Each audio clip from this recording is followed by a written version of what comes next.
TJ the Wheel Deal coming at you live. It is Sunday, December the 15th, 1:30 p.m. Texas time, Central time, and we're just going to do a little portfolio update, kind of like the pregame, if you will, for the week, because I will be out of town in Torrey Pines, La Jolla, California. If anybody wants to go stalk us over there, that's where we'll be. I'm not sure where we're staying because my wife does all that shit. I just show up. Packed up. Took me like 5 minutes to get my clothes ready. And it'll take my wife like 5 hours to figure it all out. So anyway, that's the differences between a man and a woman. I just need a few shirts, a few pants, shorts, some underwear, a couple socks, and call life good. I feel like I can go anywhere in the world for up to a month and give me like 10, 15 minutes and I can get all packed up. It's pretty simple. Anyway, how are you guys doing? Let me check in with some of you guys. There's the link right there if anybody wants to click in, because I've got seeds. I've got some trail mix. So I'm ready to eat. But I can't do any of that stuff if I'm the only one talking. So if somebody wants to click the link, help me out, that'd be awesome. What's going on? Amir, not a bot. Good to know. What's going on? No bills. What's going on? Vic, Santa rally or we dip early? I don't know. We'll talk about it. We'll see what happens. What's going on? Not a lurker. Appreciate you. So glad I found you. What is up? Chilling. Went on a bike ride today. Went to go visit my parents. It was awesome.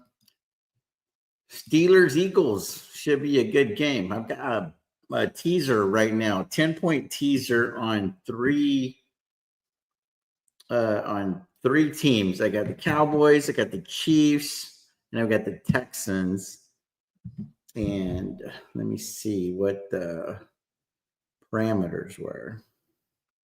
So KC's +6. The Cowboys are 12.5, and Houston is 7.5. I risked $300 to get $230. If all of those things happen, those teaser bets are referred to as like sucker bets. I feel like they're a lot like cash secured puts and covered calls. You should win, but when you don't win, it's kind of painful. That's kind of what teaser bets are, I feel. Parlays are like long calls that are short dated. That's what I feel like parlays are. It's a huge payout, but the chances of winning those bets is usually pretty small. Anyway, as long as you get your wallet, right? What a treat. Appreciate you guys. Hey, man, new to the channel, learning a lot. You're welcome. What's going on, Mark? What's going on, Mario? What's good from Florida? TJ, I have 15,000. How would you do what you do to grow it exponentially? Man, I would sell puts, sell calls, collect premium, roll when it makes dollars and cents, and by the time they leap.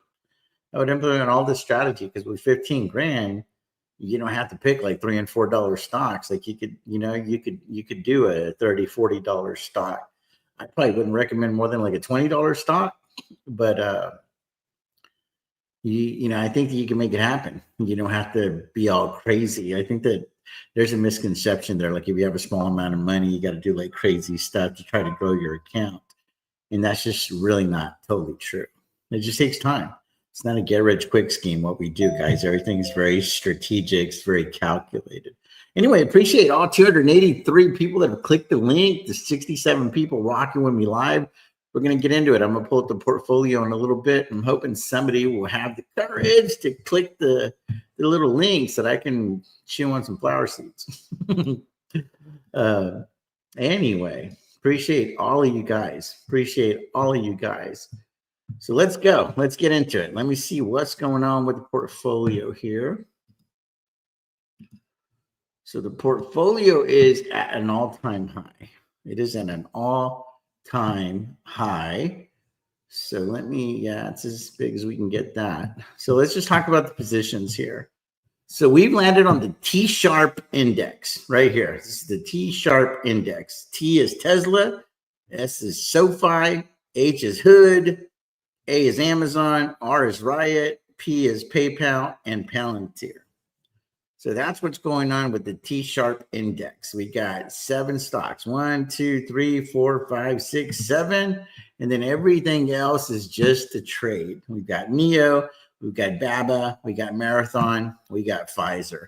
I'll sell puts, I'll sell calls, I'll collect premium, I'll roll and make dollars and cents, I'll buy the timely leap on these 4, but make no mistake about it, they are not long-term holds.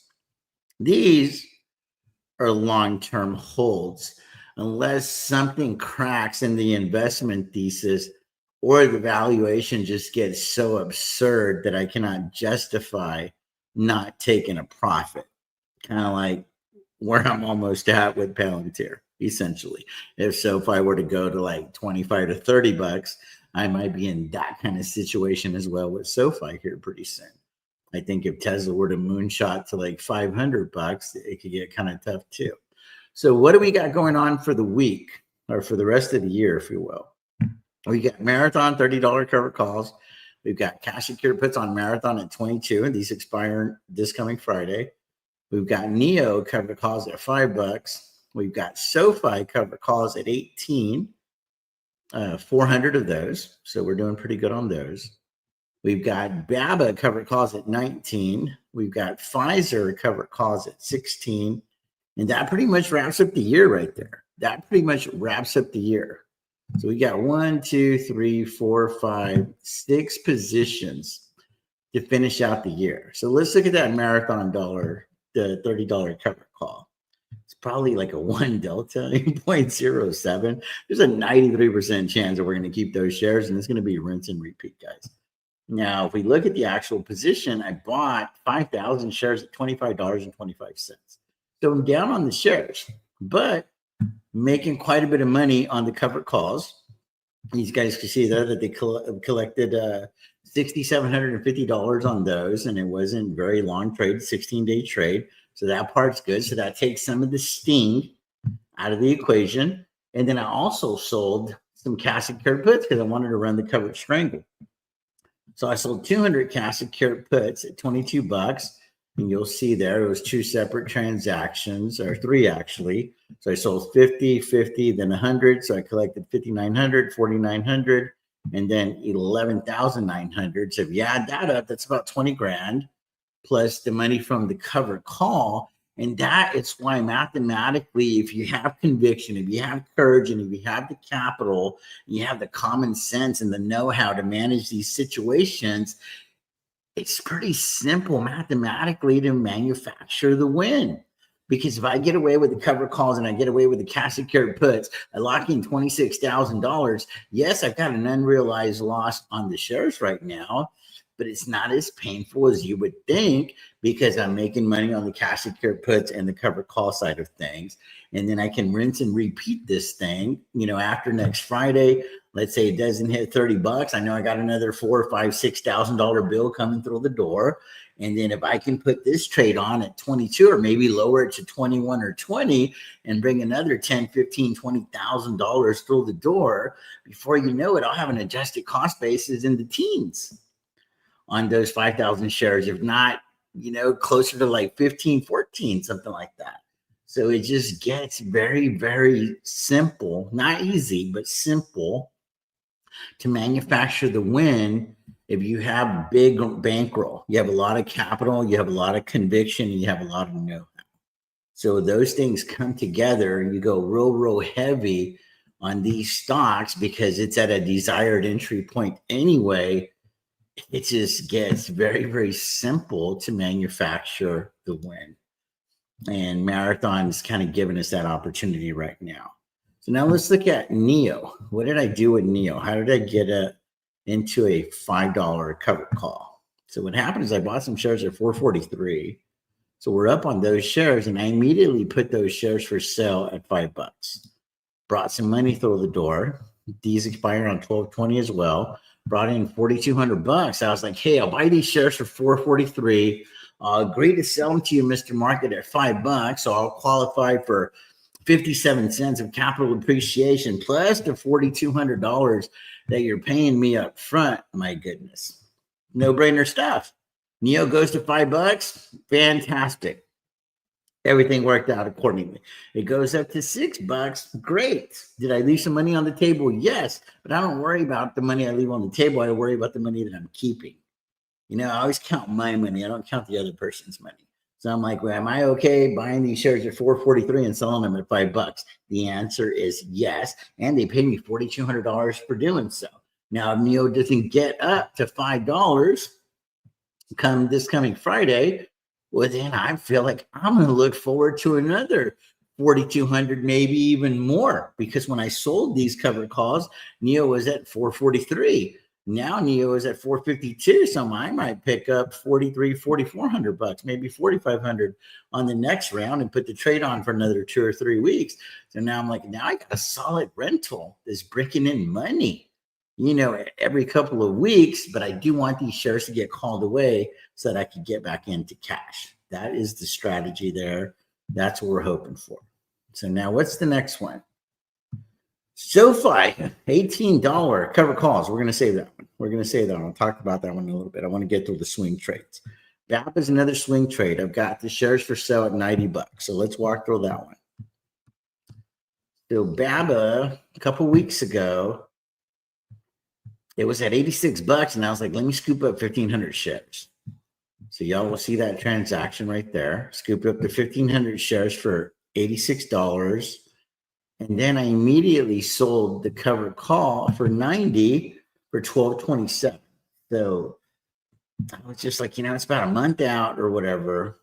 I'm okay with that. Doesn't bring in a lot of premiums, but I'm able to qualify for $4 in capital appreciation.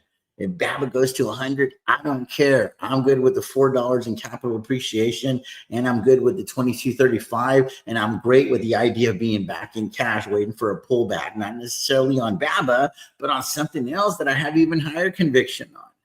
And I think that's where a lot of you guys get lost in the sauce, is you have these shares, you sell the covered call, you get married to the position, and that's all that you can see. You're like, oh my God, BABA's at 92, 93. Why did they sell the covered calls at 90? Because you thought it was a good deal when you did it. Be thankful that it worked out. You made the maximum amount of money that you signed up for. And if you're good, you move on. If you're not good, it turns out that BABA is more of an investment than a trade. Well, then you start monitoring and managing the position, then you roll out and up if you decide that you want to keep those shares long term, because maybe something happened in your investment thesis. For me, this is just a swing trade, so there's zero emotion. I'm okay with the $4 in capital appreciation on 1,500 shares. That's $16,000, or that's $6,000 plus the 22.35. No brainer stuff, so that's 82.35 in about a month, a little over a month, using $129,000 in collateral. It's a no-brainer. It's an absolutely no-brainer. For me, it's an absolute no-brainer. So I'm just like, whatever. So now let's talk about Pfizer. Pfizer is the last swing trade that we get on the books. Bought 5,000 shares at $24.79. I agreed to sell these shares originally for $25.50. But then I was like, man, I feel like there's a little bit more money that I can milk on this thing. So then I rolled it from $25.50 to $26, and that's where we stand now. And now Pfizer is at $25.54. This is an absolute Goldilocks scenario. And you guys will see it right there. Got the 5,000 shares for $24.79. Immediately sold the covered calls 10 days out for $25.50. Picked up $1,100. It was going to breach that, and in fact, it did breach it. And I was like, well, let me roll from $25.50 to $26. Brought in another $1,500. Qualified for another 50 cents in capital appreciation. I was like, 50 cents, that's not a lot. It is when you have 5,000 shares. So now I'm qualified for an additional $2,500 in capital appreciation. So bought the shares for $24.79. Agreed to sell them now for $26. That's $1.21 in capital appreciation on 5,000 shares. That's not bad. Plus, I brought in $1,100 and $1,500 in premiums. So I'm in a position to make, like about $10,000 or so. $7,000, $8,000, $9,000, whatever the math ends up being on $123,000. And I could potentially be in and out of this thing in about 5-6 weeks. Not bad. and then I'm back into cash. Cash is a good place to be when you feel like the market is very, very frothy. So that's what's going on. So now the next one that I want to talk about is SoFi. But first, I want to check in with you guys. And tell you all how I'm managing SoFi. No bills. How are you? I just saw you camping out there in the background. So no bills is there. If he activates his microphone, he can join the podcast, or she can join the podcast. Anyway, I hope y'all are doing well. So let me see. Book coming out, first quarter of 2025, guys. I'm going to dedicate a lot of time over the next 5 days to the book. I'm going to take a pen to paper, and I'm going to try to get a lot of thoughts out there. I'm going to do another Wheeler seminar, part 2. So once that gets done, then I feel like I'll have all of the information to sit down and really get this book done. I don't want to just do a bunch of artificial intelligence. I want to use my brain, and I want to try to get this book done. There's my buddy Rick, who says that he'll help me. There's one of the members that is offered to help as well. So we're going to try to figure it out, but I'm going to have to dedicate the time. I'm going to have to dedicate the time to make this happen. And I'm hoping that by the end of March, there will be a hard copy and an ebook ready for sale. And I'll be gifting a lot of them as well. So that's what's going on with that. What's going on, Mike K? Would you ever do an option selling mentorship? We have a program, the FaceTime, the memberships. It's one time a month is $25. One time a quarter is $10. And then one time a week is $25 or $99. And then there's 3 people that are actually paying me $250 a week, and it's every day. And it's every day for like 15 minutes. And we just help them with their portfolio, their situation, their psychology. That one's off the books, though. You won't find that one on YouTube. That's just something that I worked out with. I think it's 3 people, or I think I have 4 people now. I got to check. And those are everyday phone calls, though. So that's why you don't see me going live anymore as often, because I have so many obligations to the FaceTimes. So I am kind of doing those mentorships already. I guess No Bills is not going to be joining us after all. Seriously, congrats. Thank you. Need to drop the teasers more. Watching you waiting for my flight in Prague. Right on. Prague. Is it Prague? It's Prague, right? Buy SoFi, $8 call expiration date. I mean, it makes money. It makes money.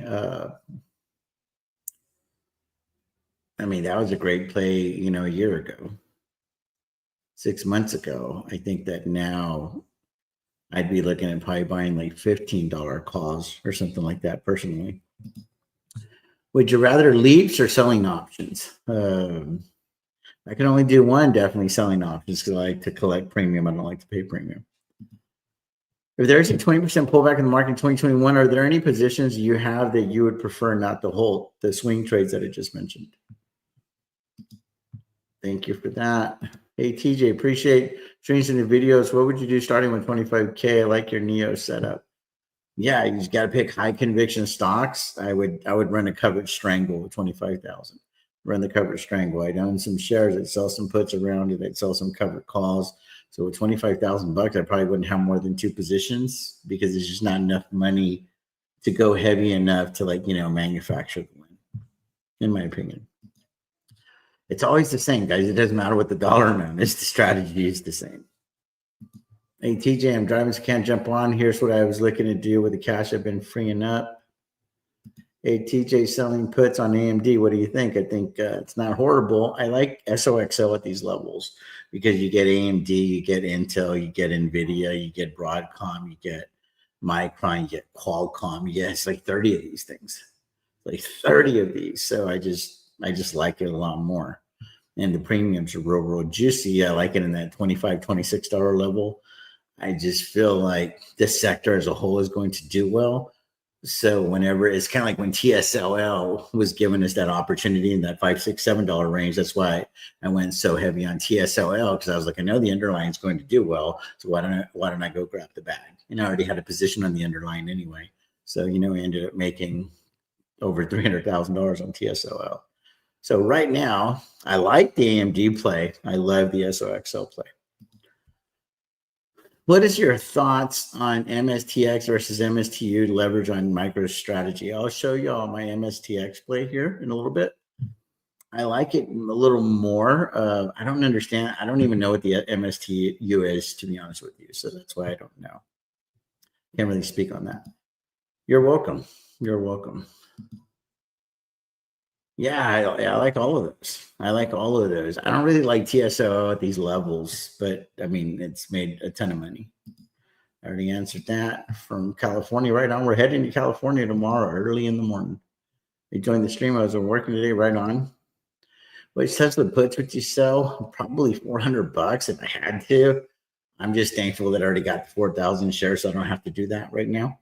Because this isn't like probably the greatest place to start a position on Tesla right now. 5 years from now, it probably might feel like a bargain. Right on. Right on.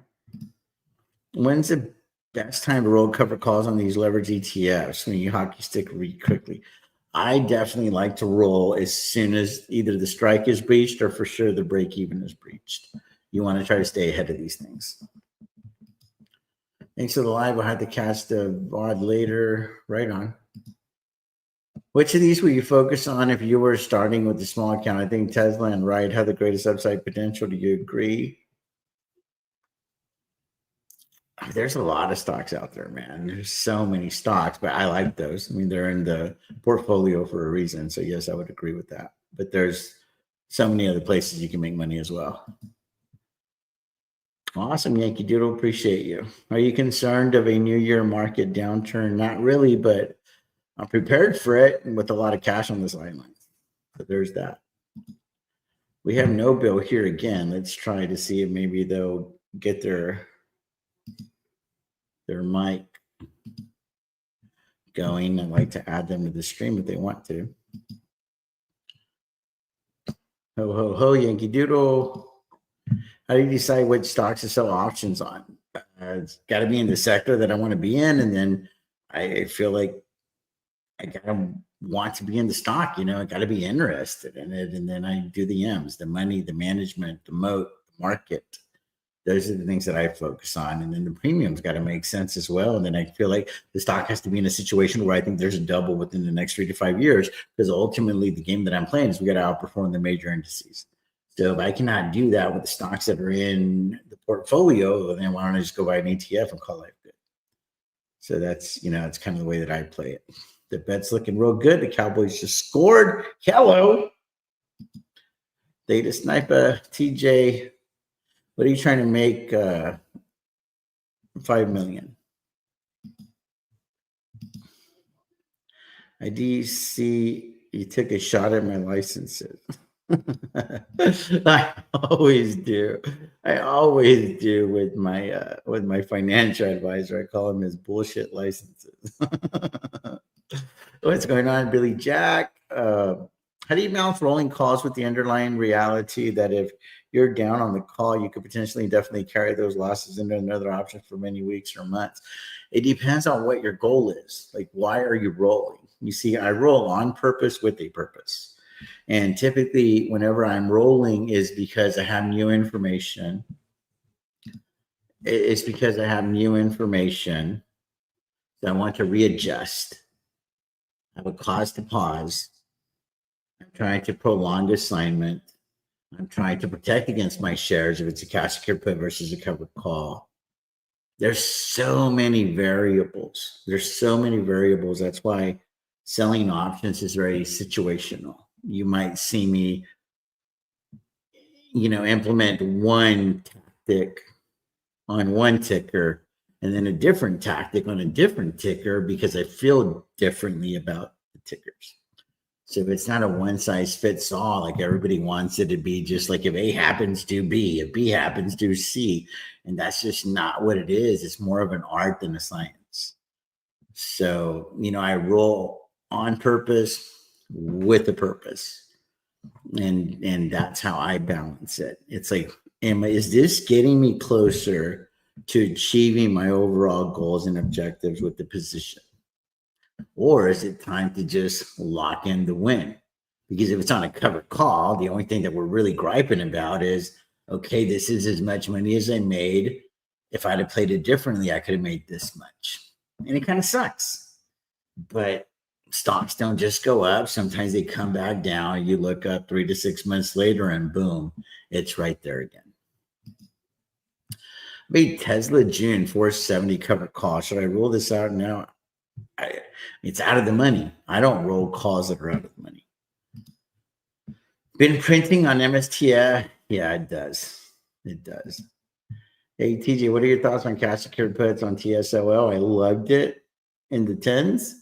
Yeah, I'm not in it anymore. I made a shitload of money on it, but I don't like these levels for Tesla. I don't think it's a bargain. How many shares did you sell at Palantir? 19,000, I think. In the 50s, I'll start nibbling. If it gets there. If not, I'll just ride the 4,000 that I have and roll them indefinitely. Are you going to do a meetup anytime soon? Would be great. I got to talk to the wife. May do a small meetup in February in New York. Not sure. Man, it seemed like just yesterday, TSOL. Yeah, I'm telling you. Hey, Maria, sorry I didn't get to do our call. Knock it out while we're on vacation. Sorry about that. What are your thoughts on PT, price target on Hood for the end of 2025? Probably in the 50s. Probably in the low 50s, I would say. Midwest, Michael Saylor seems like he has a high conviction on Marathon. Any position there for you? I just showed it a while ago. I have the 5,000 shares, 200 cash secured puts going, and then I've got the covered calls. How did your first build? Oil field and saving, 401k, working a lot of overtime. And then what ultimately put me over $1 million was when I got about 400 people to give me $500 for coaching.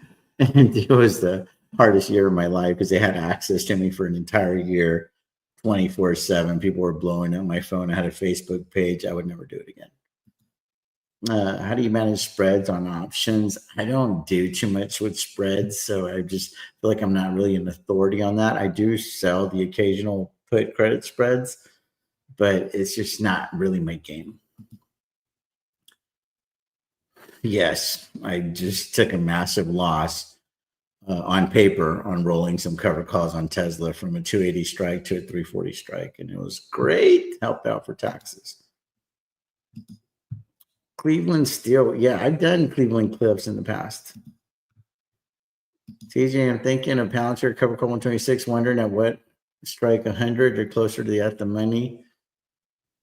Man, I can't even help you with Palantir because his valuation doesn't make any sense. Hey, where did you learn from? Books, watching YouTube, and I've been in the market since 1997, 1998. So you just pick things up along the way. Not familiar enough. I think that's semiconductors, I believe. Tells you how much I don't know about it because I don't even exactly know what the ETF is about. Because I think it's an ETF. Awesome. We'll get it down. Hi, TJ. Is there a good time frame to roll?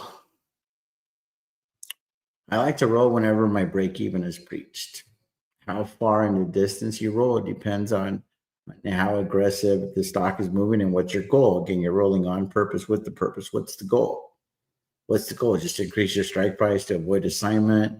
Or do you want to just like out of sight, out of mind? You want to add 2 months to the contract and increase your strike price for like $5 or $10? I mean, again, it's like everybody's situation is different. Selling options is extremely situational. Got it all at Palantir at 750. Sold cover cost 37. What should I do? At some point, you got to look at your extrinsic value. If the extrinsic value gets too low, then you run the risk of early assignment. And at that point, you're going to have to look to roll if you want to hold on to the shares. Happy Sunday. Hey, TJ, I'm in spreads by bid ask spread. Some interesting options have 3% spread. Yeah, you just kind of do it like right in the middle. And I typically try not to deal with those types of situations. Liquidity is one of the things that I look at. Yes, because multiple strategies work in different market environments. So yeah, I think that you got to be familiar with them. I'm very basic. I sell cash secured puts, I sell covered calls, I roll when it makes dollars and cents, and I buy leaps, and then I just own shares as well. Like that's all that I do. But I don't do anything like the iron condors, these butterflies, and broken wing tip, white dovetail. I don't do any of that crazy shit. I mean, there's only 4 things you can do with options: buy calls, buy puts, sell calls, sell puts. Everything else is just a different arrangement of that diagonal, vertical ratio, all this other stupid shit. You do you. You do you. I'm gonna keep it real simple. I'll make a lot of money. It's just the way that I roll. I like simplicity. Simplicity is very, very good. Mixed thoughts, but I think ultimately what they're trying to do is induce some sort of a short squeeze, I feel. And then also they're a very efficient miner. They're like a little bit more efficient than Riot. So they're like, we don't really want to buy the Bitcoin up here when we keep mining it down here. So let's shore up our balance sheet, make sure that we have plenty of runway, because they don't want to go out of business or anything like that. So it's mixed. It's a mixed bag for me, but we'll see. I have 200 open cash secured puts on CleanSpark. What's the minimum balance you recommend to start with when incorporating cash secured in your portfolio? Man, I think the first substantial number that everybody should shoot for is 25,000, because then you're out of that pattern day trading thing. And then you're also able to play with, stocks that have like a better track record. Because, some of these $2 and $3 stocks are $2 and $3 stocks for a reason, right? So keep that in mind. So I think 25,000 it's not necessarily you have to start there, but that should be like the first immediate goal if you're just getting started in the game, is do whatever you got to do to get to 25,000. Life starts getting fun at 100 and it gets real fun at 250. I just sold puts, I sold calls, I collect premium, and I built out a bunch of the positions. The positions that you see that are up $1 million today, those were built in 2022. When you use the Bollinger Bands, are you using Robinhood's or another site? They're pretty much all the same, so I just use the ones right there on Robinhood. I used to do a TradingView, but I find TradingView very, very complicated. And since I'm not like day trading and I don't like really use the technicals as like an afterthought for me, because at the end of the day, I'm a fundamentalist, like fundamentals over technicals all day, every day, twice on Sunday for me. So they're just not as important. You just look at real quickly at the moving average, 200 day. Okay, I like to sell the cash secured put below the 200 day or sell the cover call above the 200 day in an ideal scenario. Right. But again, it just depends on what's the objective. Am I getting into the position, or am I trying to just collect premiums to lower my adjusted cost basis? That's why it's all just very, very, very situational. They are, unless it crashes, right? Whenever the underlying crashes, then it doesn't really turn into easy money. So it is important to have conviction on the underlying. That way it doesn't feel so painful if you find yourself bag holding for a while. Hey, what's going on, Alberto? Love your trades. Can you release them before you commit? I try to do that more regularly on the WhatsApp group. We're doing cover strangles on Hood or just CSPs. On Hood, I have leaps and I've got the shares and I've got cover calls. I don't have any open cash secured puts right now. Appreciate you guys. What's the max price you have? Right, I don't have any open cash secured puts on right now, but highest that I've done so far is 11, and then I bought shares in the 12s recently, so I'm pretty bullish on Riot. Trump kicked some China companies off the U.S. exchange last week when he was in office. Last time he was in office. Yeah, I'm not that concerned about it. What are your thoughts on a Ploven as Dream Run? I'm not familiar. TJ, love your YouTube shorts with the whiteboard. I do think those are beneficial when not all can make your live videos straight to the point. Yeah, when it's a big position, I'm dedicating a little whiteboard to it. Do you use your Greeks or it's more of a feel? No, definitely look at the deltas. I look at like where the gamma is and stuff like that for sure. Look at the implied volatility, probably the number one that I look at when I first get into the trade.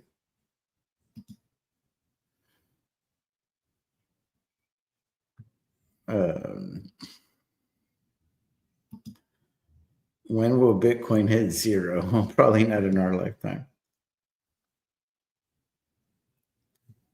Definitely, I would if I was in it. Appreciate you guys. Thank you for the MSTX, 94% returns in one day. Got in late, but still a boatload of premiums thanks to you. Yes, let me show that right now. So let me get back over here on the portfolio. So let's just two more and I'm going to call it good. So SoFi, what am I doing with SoFi?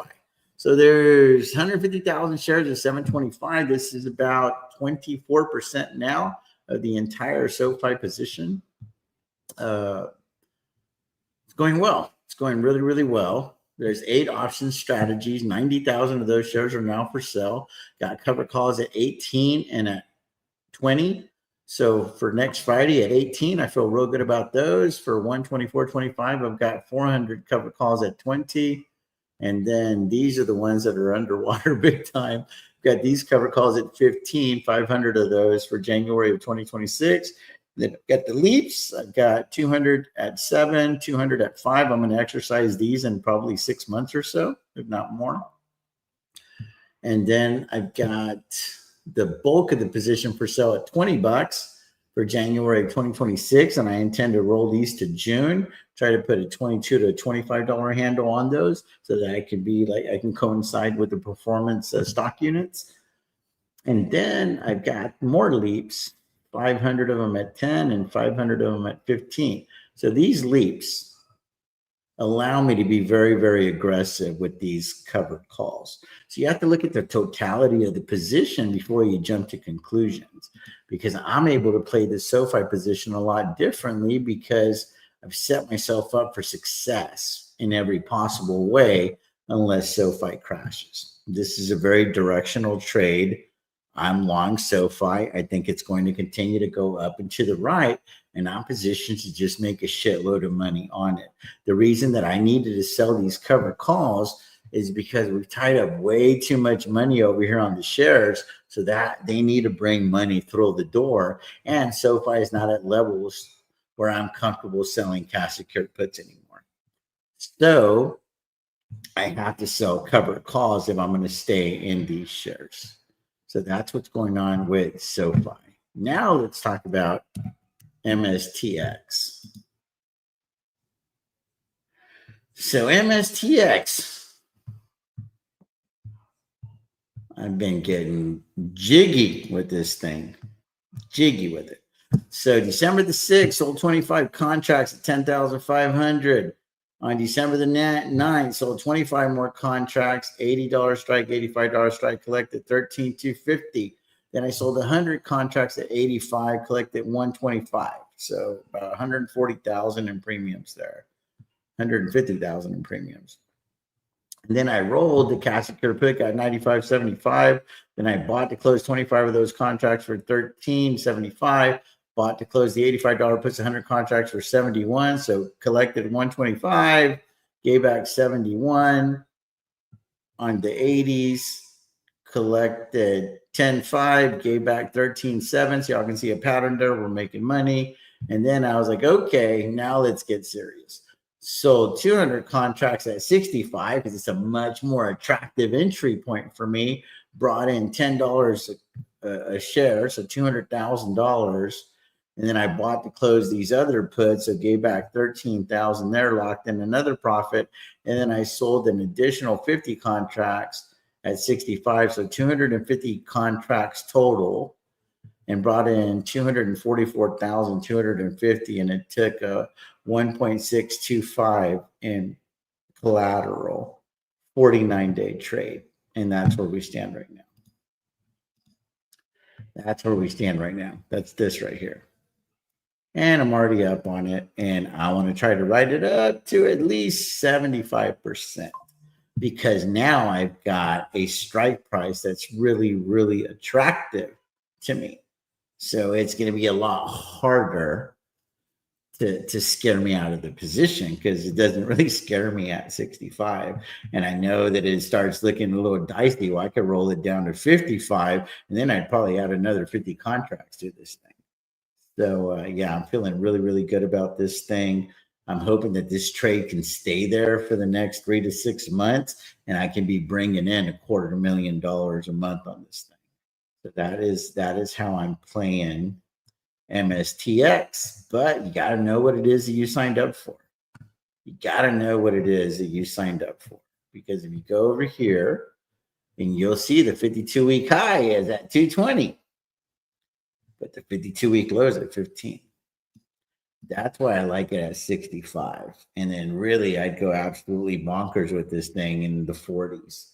So I wouldn't mind a pullback on Bitcoin, to like 80,000 or something like that, because I feel like this strike price would probably start getting challenged if Bitcoin fell to like 80, 90,000 bucks.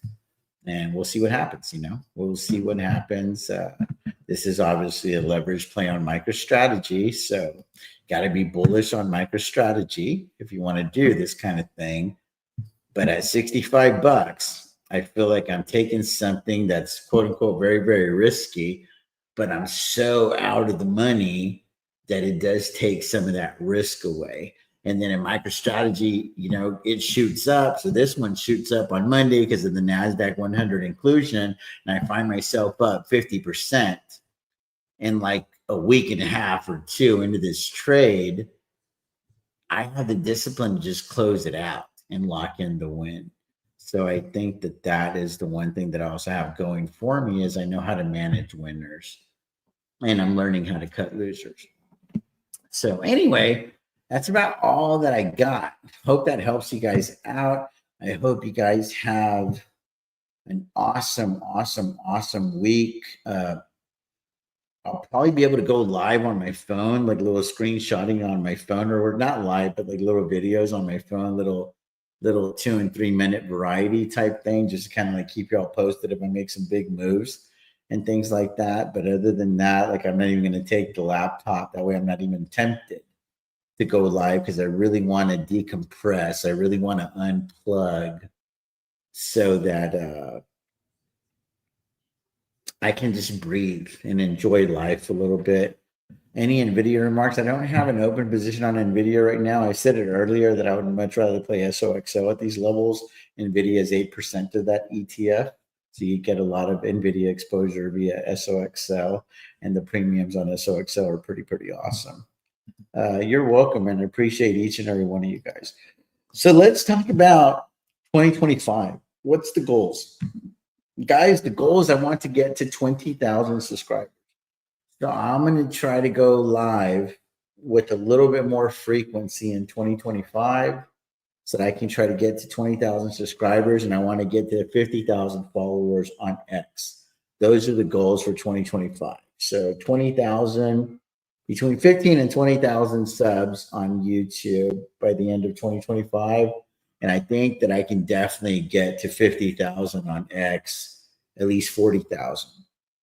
And I want to stay true to my craft. I'm going to sell puts. I'm going to sell calls. I'm going to collect premium. I'm going to be transparent. And then hopefully by that time, we'll also have the book and everything. So I'll be getting feedback on the book. Maybe there's some things that y'all will be like, hey, do like a version 2 or whatever, because maybe some information was a little light or whatever on some topics. Who knows, right? I'll get some feedback. So once we get the product to where we really are getting good feedback from you guys, And I always say we because my wife and I are a family. I don't know if y'all picked that up. This isn't my portfolio. This is our portfolio. We're a family. Think about that. And so we're happy with the product that we're delivering. We're happy with the way things are progressing on the channel and on X as well. Then I want to start taking the show on the road, and I want to do not just Wheelers meetups on the road, but I want to do seminars once a quarter or so. If I can get 50 to 100 people, and then I want to pour my heart and soul out to you guys for like 8 to 12 hours during either just like one full day or do it over the course of a couple of days, catered lunches, dinners, all that stuff, like the whole thing, because I really want to build a solid community with people, but in person as well, not just like superficial stuff on the internet. So that is kind of where I want my life to go professionally. Hopefully it goes that way. I'm pretty good at public speaking. I enjoy it. I've done it a lot. I've done it a lot. It doesn't make me nervous or anything of the sort. So doing this kind of stuff gets kind of boring and monotonous for me. So I think like the juice is flowing, like doing it live and interacting with the new people, and then getting to know a lot of you people in person. That's really what excites me the most.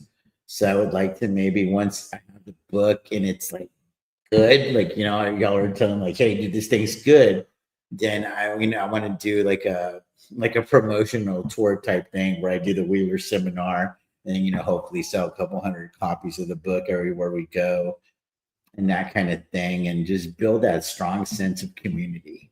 Like that's really what it's about, because I feel like you guys are like my virtual brokerage. I ping ideas off of you guys. You guys ping ideas off of me, and we're in the information game at the end of the day. It's real hard whenever I have multiple positions in the portfolio. It's hard to keep up. Like when the hell is earnings? Like it's a dividend stock. When's the ex-dividend day? You guys give me all of that information on the fly when I need it, because I'm the only channel that really trades live. Like that's what I do. That's what the channel is. It's like classes in session, log in, let's go make money together. So it's a very niche channel. This isn't CNBC. This isn't a bunch of information where we're just going to talk about the freaking earnings and all this other bullshit. This is like, okay, cool. These are all the tickers that we're in. How do we make money? And I'm hoping that eventually it catches on that, hey, you want to go trade live, you want to wheel live, you want to make money live, see how I do it. This is the channel that you tune into. And eventually I feel like I will get, a couple hundred people watching over and over. So Garcia's up 300%. Guys, his whole portfolio was in Palantir. Think about that. So just like you're up that much, you could be down a lot too if the horse that you pick doesn't perform. So that's the thing, that's the thing. But Garcia, you got to hand it to him. He had conviction and it worked out for him. And now he's got about a $300,000 account. I've had conviction on SoFi, I've had conviction on Riot, I've had conviction on PayPal, I've had conviction on Palantir, on Tesla, and so on and so forth. And I've been rewarded for that. We have been rewarded for that. So, your conviction can pay off in a real big way, and it can also cost you in a real big way if it doesn't work out. I had a lot of conviction in a company called IDEX, and it didn't work out. It cost me 6 figures. So, again, those things can go either way. But if you learn how to sell calls, you learn how to sell puts, you learn how to roll when it makes dollars and cents. You learn how to put the timely leaps in your portfolio. If you don't have a lot of money, you want to work with a higher end stock, maybe you learn some put credit spreads to get some cash flow through the door that way on some better tickers. My goodness. But anyway, guys, I got to get rocking and rolling. I appreciate each and every one of you guys. I'm going to try to deliver some strong content in 2025. Hopefully the book will get done. I'll keep trying to go on other people's channels to get more exposure as well to help us hit our goals. Because I feel like if I don't hit certain numbers, at some point the wife's going to be like, hey, just come spend time with me. We're good already. Stop trying to help the world so much. Like spend time over here. But if I keep growing this thing, we treat it like a business, then I feel like I'll always have a blessing to keep doing it. but my wife is very business minded. So I have to like have these goals. I had the goals for this year. I was like, baby, I'm gonna get the channel up to 7,500, and I'm gonna get to 20,000 on X. And we're not quite at 7,500, but I think we're gonna get there. Right? We have 10, 15 days to get it done. So we hit those benchmarks. So I already told her, I go, baby, it's 15 to 20,000 by 2025. And I think that the membership will probably double as well. I have to tweak the membership levels because there's only so many hours in a day. I can't just do FaceTimes all day. So we'll have to figure that out as well. But anyway, I'm trying to stay on the platform as long as I can. But if I don't keep growing it, then there's no way that I'm going to get the blessing from the missus. And I promise you guys, my marriage will always supersede anything that I'm trying to do on any type of social media. Anyway, TJ the Will Deal signing off. As always, may your sky stay blue, stock screen. Peace out. God bless you guys.